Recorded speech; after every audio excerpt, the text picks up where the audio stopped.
अस्सलामुअलैकुम। Multan cricket stadium में बाबर आजम के साथ पेश आने वाला इंतहाई अफसोसनाक वाकया जिसने पाकिस्तान को पूरी दुनिया में एक्सपोज कर दिया। पाकिस्तानी फैंस जिस तरह बाबर आजम को मुल्तान के स्टेडियम में ट्रोल कर रहे थे, जिस तरह नारेबाजी कर रहे थे बाबर आजम के खिलाफ, इस तरह पूरी दुनिया में बाबर आजम के साथ कहीं भी ऐसा नहीं हुआ। बाबर आजम जहां भी गए हैं, जिस लीग में भी गए हैं, बाबर आजम को वहां पर लोगों ने प्यार दिया। इवन के वर्ल्ड कप 2023 में जिस तरह बाबर आजम को इंडिया के अंदर प्यार मिला, पाकिस्तानी फैन से ये तवक्को नहीं थी जो बाबर आजम के खिलाफ नारेबाजी हुई है।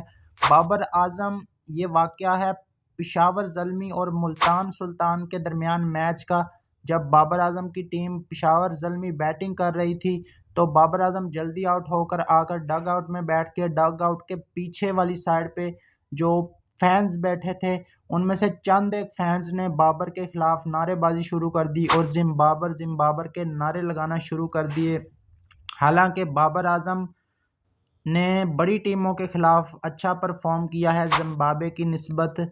तो ये जो जहन साजी है ये कुछ यूट्यूबर की जानिब से की गई है जो कि पाकिस्तान में भी बैठे हुए हैं और इंडिया में भी। मैं सबको गलत नहीं कह रहा, लेकिन कुछ यूट्यूबर ऐसे हैं, 5-10% पाकिस्तान में और 5-10% इंडिया में भी हैं। बाकी काफ़ी ज़्यादा लोग बाबर आजम को इंडिया और पाकिस्तान में प्रेज़ करते हैं, लेकिन कुछ लोगों को बाबर आजम से जलन होती है, तकलीफ़ होती है, उनको पर्सनली कोई मसला है बाबर आजम से।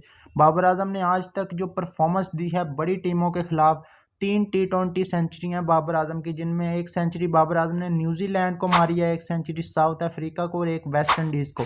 T20 के अंदर तीनों ये बड़ी टीम में जानी जाती हैं। उसके अलावा बाबर आजम PSL में टॉप स्कोरर हैं, 3000 से ऊपर रन अब तक कर चुके हैं।